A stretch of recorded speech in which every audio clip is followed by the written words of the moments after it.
Beloved ones, welcome to Sophia Speaks. This is a series sort of sharing the wisdom and love of Sophia Christ consciousness through a human lens. My name is Megan. I am an embodiment of Sophia Christ consciousness through the frequency of the Sophia Pearl. And for more information on what that means and, this crazy outlandish statement, please watch episode 1, and it will give you the really imperative part of the context of what all of this is and what it means and how crazy it is, etc. Each week we do an episode that just shares my story, what it is to embody Sophia Christ consciousness, and I am going through the themes in my life which have really opened me up and enabled me to receive the frequencies that are here now in order to be able to do the work of bringing collective consciousness into the vibration of divine love, which of course we are all here to do. We are all part of this precious divine consciousness, and every single human being has the potential to embody source and to live in and be a part of the joy that is the recalibration of the divine collective all. So my story is like allegory, right? Each one of our stories are so important and so unique. We are all aspects of source learning to love herself, every single one of us. We are all here as receptors of consciousness. How beautiful is that? How beautiful is that? So, beloved ones, I'm here today to talk about illness. After that beautiful preamble, I would like to share my human story of endometriosis, actually, because it has been really important for me, for my human self, to learn lessons and receive healing from source that are really deeply integral, because it's it is, as I experience suffering, I use air quotes for suffering because suffering is, like, spirit doesn't understand suffering the way that we do, and it's a matter of perception. But for human beings, it's very real. Suffering leads us to truth. And not only to truth, but to deprogramming what is kept within the human body, the human vessel, the human nervous system, and releasing it, healing it, and creating space for divinity within those structures, those vessels. And so my own healing journey, which is ongoing, has been a beautiful blessing for being able to peel away the layers of learning available to this body. So I'm going to start, I'm going to tell you my human story of having endometriosis. I was a very healthy kid. I had great vitality. I was fine. I was a healthy kid. I was able to pet cats and volunteer at the Humane Society and live very much in close proximity to nature and ride my bike and do the things, eat the food, and there were no problems until I turned 13 and I experienced menarche. And I'm just going to say this, but I'm going to be frank about my bodily experiences within this. And so there's a chance that it might be a little bit off-putting, and I'm not going to sugarcoat or apologize for that, because we are not here to shame the body. We are not here to shame experience. We are here to give it love and to allow it to be witnessed. And we will not be subjected to the patriarchal dismissal and underpinning of very serious female human issues, of which endometriosis is one of them. So 13, I had experienced menarche, and that was fine. For every other girl or woman who's been through it, I'm not going to get into those details. But starting at that age, I started to develop environmental allergies. So I'd gone from 0 to all of a sudden crazy hay fever. I was allergic to cats all of a sudden, which was really sad because I had 2 cats. And just constant dust, everything that could be thrown at me, I was starting to react to. I had hives all the time. And yeah, chronic itchy, runny nose, the runny eyes, the mouth breathing, all of these things, lots of nasal swelling. And that in and of itself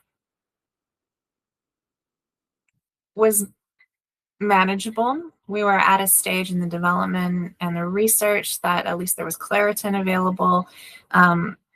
Not a lot of great allergy medications, but there was enough on the market that at that point there was manageability. Fast forward until I was the age of 17, and I traveled. In episode 2, I talk about my ancestral trauma while I had traveled to Germany at the age of 17. And while in Germany, all of a sudden, I was eating things and swelling up. I was at my great uncle's birthday party, and I think I had some kind of cake. I don't remember what I ate. And next thing I knew, I couldn't breathe. My face had swollen, my throat had swollen, and I was driven to the hospital. I was given epinephrine. I was sent home with steroids. And suddenly, everything I put, not everything, I started with like whipping cream and stabilizer for whipping cream, I thought. Anything like that, custard, etc. And there was a lot of whipping cream, at least there was at the time, in German desserts. And so I started having these reactions all the time where I couldn't breathe after eating. When I came back, clearly I prepared in advance so that I would have smooth storytelling capabilities. So I think, and then I had traveled at one point to East Germany, and it actually got to the point where almost everything I put in my mouth I was reacting to. So I had the steroids, which were keeping things flowing and easy and functional.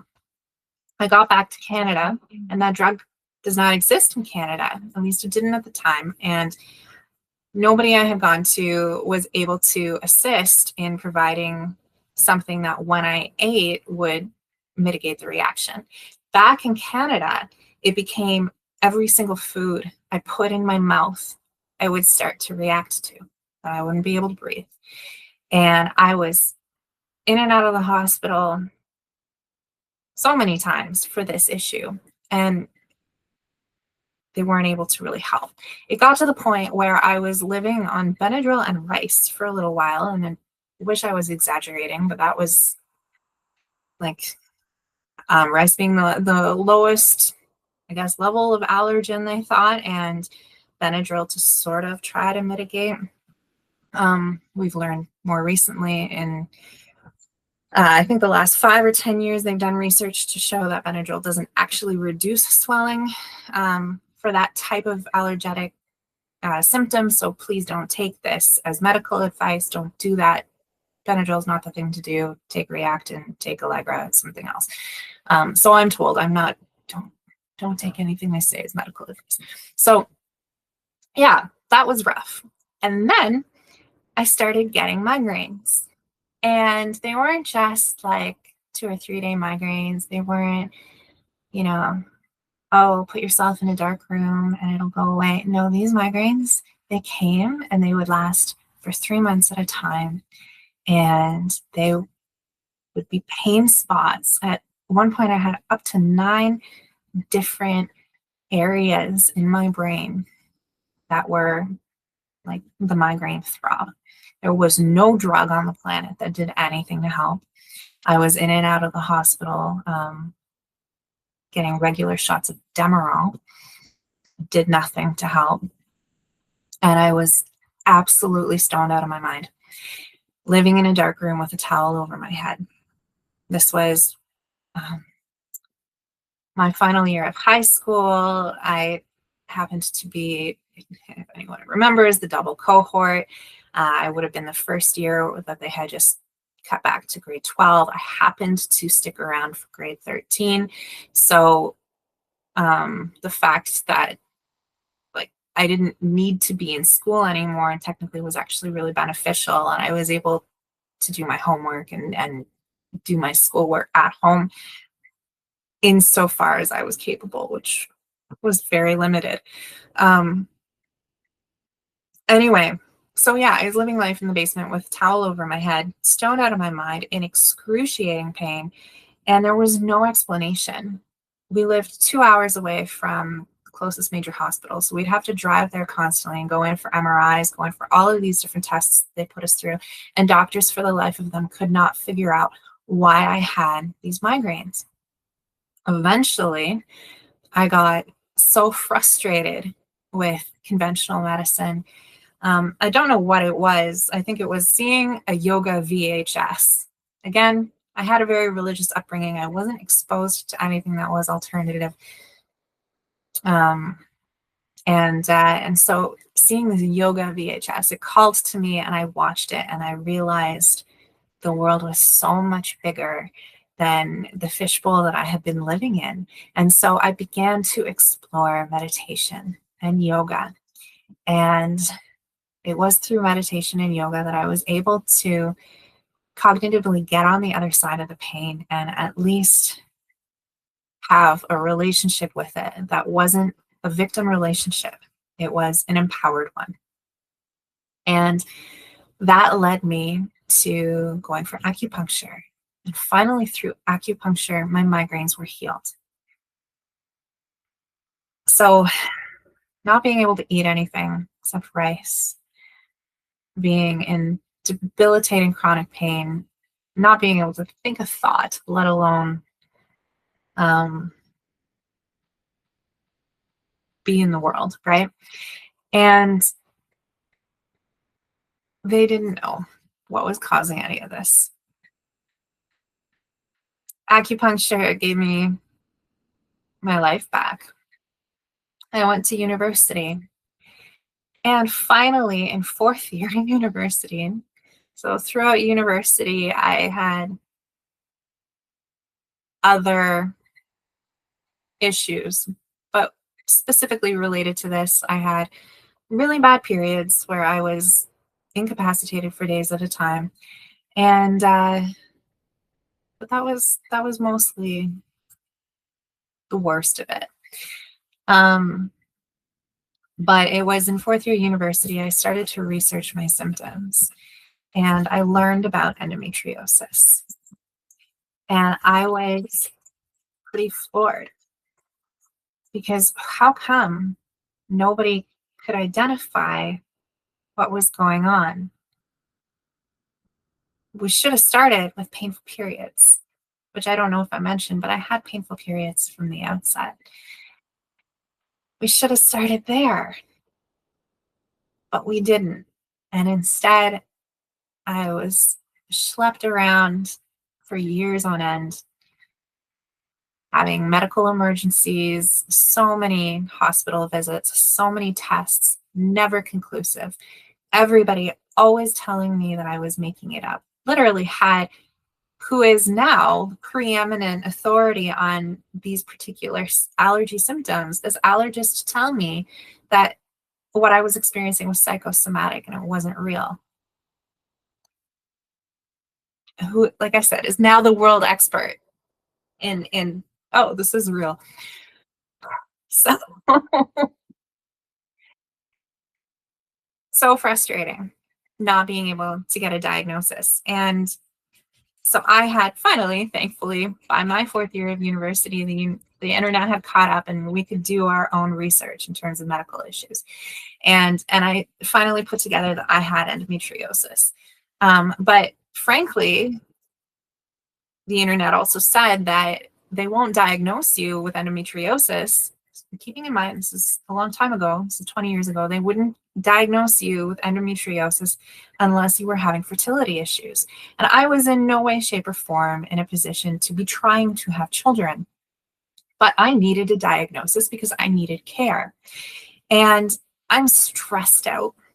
I get a referral from my male doctor, my old patriarchal, about to retire British male doctor, to an old patriarchal, about to retire British male OBGYN. And I'm stressed out and I'm sitting in this appointment. The waiting room had been full of pregnant women, and I had just learned from the internet that I probably wouldn't be able to have children, and I'm shaking. And my symptoms were bowel related, they were bladder related, they were nosebleed related, they were the autoimmune dysfunction that happens. By the way, if you have a child going through this, sudden allergies after menarche, bear this in mind. The influx of estrogen causes that sensitivity within the body, and it's an autoimmune disease. And if you don't know what endometriosis is, it's when the lining of the uterus starts to grow outside of the uterus. So when you bleed each month, you're bleeding into other cavities or wherever, because these cells are also going to bleed. And then throughout the month, they're producing hormones like crazy. And the blood from, the period bleeding that they are doing, it just gathers and it gets sticky and it becomes scar tissue, and then it binds up your other organs and it infiltrates your other organs and it creates lesions and it creates knots, and it can lead to cancer, and it for sure causes infertility. And it's a huge issue.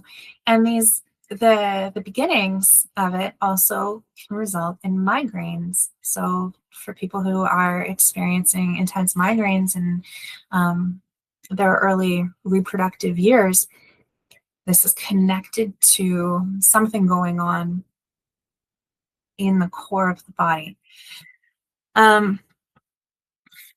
So all of these things I had going on, and I'm sitting in this doctor's office and a resident comes in and I tell her my list, and she goes out into the hall and she's talking to the OBGYN and a nurse. And she's like, okay, this patient has all of these symptoms. I can hear all of this. And meanwhile, the OBGYN and the nurse are going, oh, oh, oh, oh, oh. And so the resident is like, yeah, so this is endometriosis, right? This is at least stage 4 endometriosis. And the OBGYN goes, yeah, but we don't want to tell her that. What? Oh, no, because this means she probably won't be able to have children, and I don't want to upset her because maybe there's a chance she can, so we don't want to tell her that. And he came into that office and he lied to me and he said, I think you have some other bullshit thing. So my entire experience completely invalidated for his precious idea of what my emotions or my ability to have children or what. Who's to say?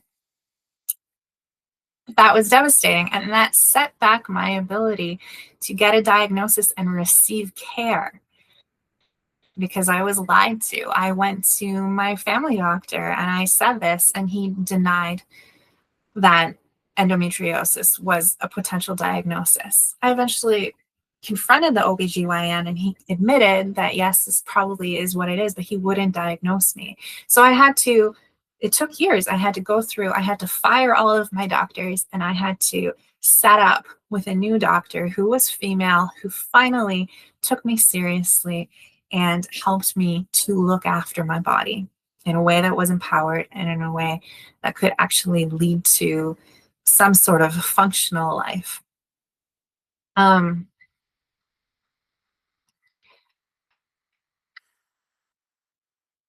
So where this comes in with the Sophia experience, I continue to live with endometriosis.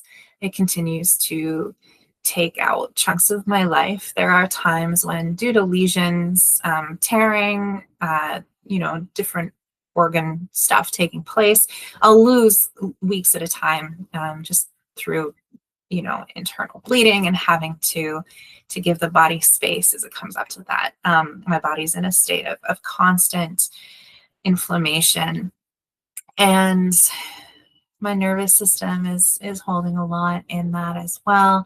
I have external lesions from the endometriosis now, so stage 5, which means that I bleed externally during my period, not just internally. And yeah, ongoing issues. The endo is in my ileocecal, anyway, the valve between the small intestine and the large intestine. So when I eat, that becomes very inflamed, and there's no food to eat. I'm no longer allergic to everything I eat, but there's no there's no food to eat that doesn't actually cause pain. So my entire day is sort of structured around this set of time is for when I digest. And where does this come in relation to my experience with divinity? It's actually kind of cool. It's it's because each lesion, each moment of pain is a message of what needs love. The body is telling the story of where energy needs to be released and where healing needs to take place. And this is true of all illness and all disease. Because the body is a vessel. So the body has held all collective corruption, all collective programming, all collective forms of energetic slavery, and they come into the body. Our personal lived experience in this lifetime accounts for part of that. Our ancestral trauma accounts for part of that. Our past life lessons, trauma account for part of that. But really, the global human collective, the universal collective, also account for part of that. So every time my body speaks to me using pain, it is showing me an aspect of healing that needs to take place. So much of what my body has taught me through endometriosis is really about aspects of human slavery, where humans are divine vessels granted with the gift of divine creation, co-creation with source, and divine free will. And where entities that are not in alignment with that have recognized that power and have come and sought to take it from humanity, to disempower. It's not just about the patriarchy, disempowering the feminine energy. It is a myriad of other intergalactical entities, beings, those who are not, again, in alignment in the vibration of divine love, who are seeking survival of their own and see the human race as energy to be farmed from. And that all becomes imprinted within the human form. This is true, again, I say, of every single human illness. Injuries, a little bit different. Injuries often, whether you are aware of it or not, are a result of your own human divine free will. But illness is compounded in as part of that entire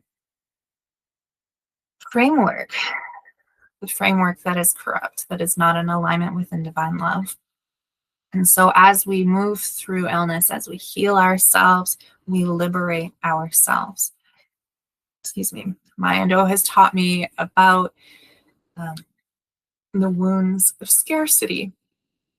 There is a huge vortex within the human womb. The womb is the creative center. It is the life giver.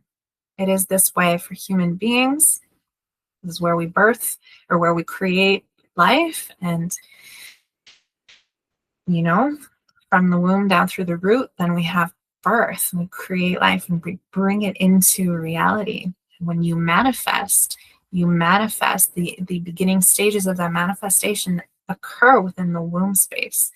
Your creative and generative power is unstoppable when you are liberated.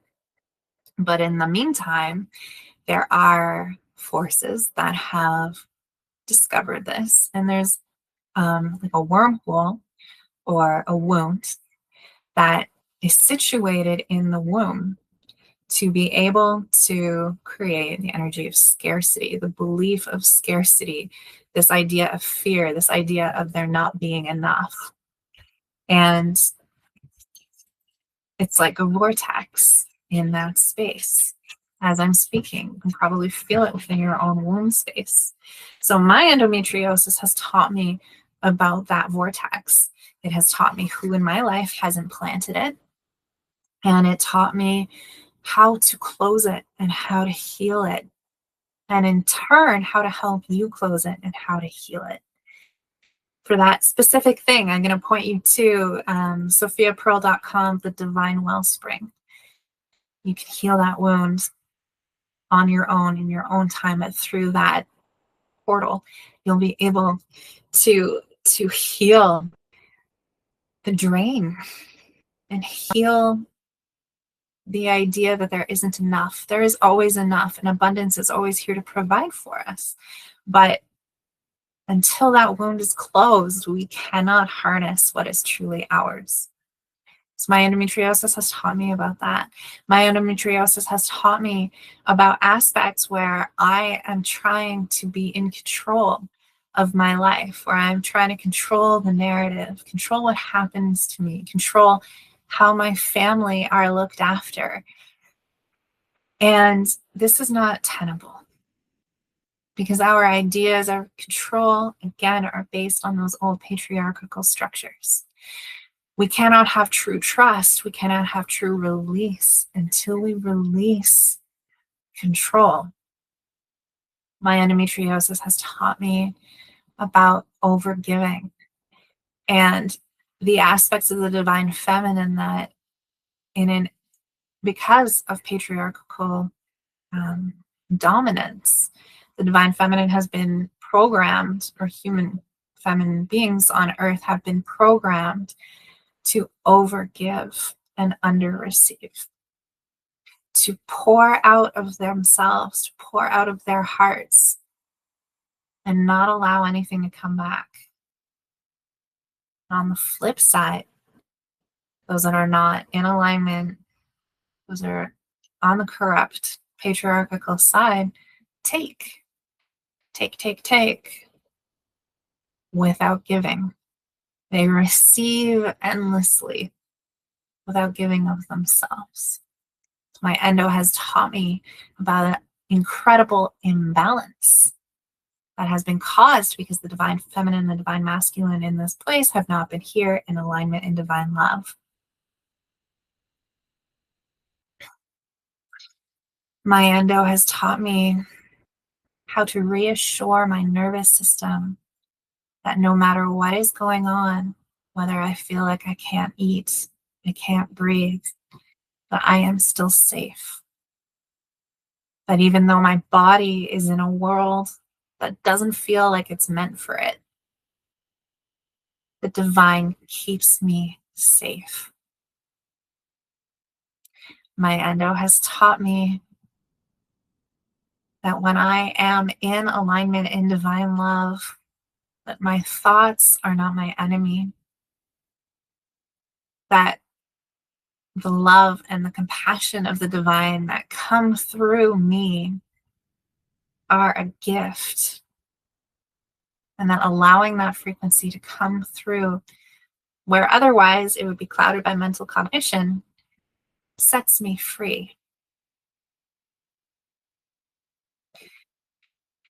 My endo has taught me how to rest,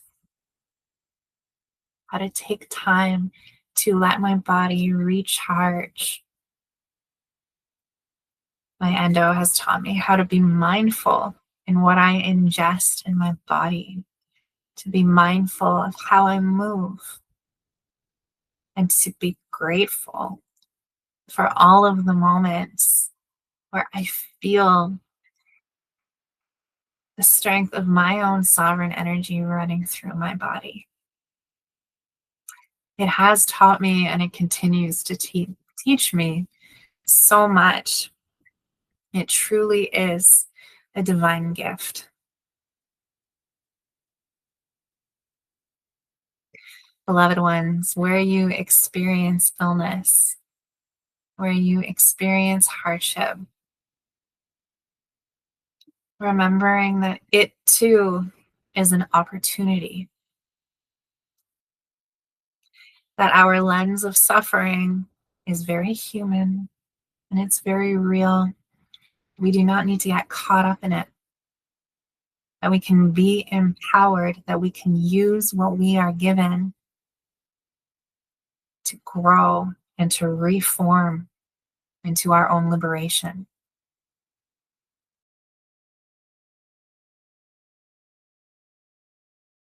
So, beloved one, in each one of these episodes, we do a quantum code to help to ground and integrate the energies and the lessons from the stories. These quantum codes are pure, divine, from source, and they help to reprogram all of the crazy codes that are kind of making up all of the layers of this density that we are in. Today, we are going to do quantum code 773906. 773906. 773906. This is the code of divine healing for the body. And this code really helps us to reframe and look at illness as something that is an opportunity for divine healing rather than something for us to feel like we are burdened by or that we are suffering from. It helps us to release like fear and resentment, anger towards the body, to help us to meet ourselves in divine softness, to allow what is, and yet to come in and nurture ourselves in loving ways. This code will also help activate your body's remembrance of what it is to be in health, to be in vitality. And it, at the very cellular level, reminds each and every little vibrational molecule in your body of what it is to not live under the stress of your illness. May it assist you. May it help to strengthen you. Beloved ones, a reminder that you can receive your free energetic quantum code gift set called the Energetic Reset at the sophiapearl.com. It's part of signing up to the mailing list. There's so much available, so much love. If you are looking for personal healing, one-on-one sessions are a really powerful way of moving through your body, finding the areas where energy needs release, where it needs love, and beginning to facilitate the healing that is available to you within the Christos frequencies. Nothing is impossible. When we are so deeply aligned with the divine, when we are in our balance in the divine masculine, divine feminine, when we are in divine love, we can live forever. The body is unstoppable. It is whether we are willing to meet ourselves in that love is the only thing that stops us. Beloveds, if you feel called to please like, subscribe, share, comment, and assist in bringing these videos forward, to expanding their impact in the collective, that would be so deeply appreciated. Please know that you are so loved. You are so deeply honored and held. We are so grateful to meet with you here and to share in this precious human experience.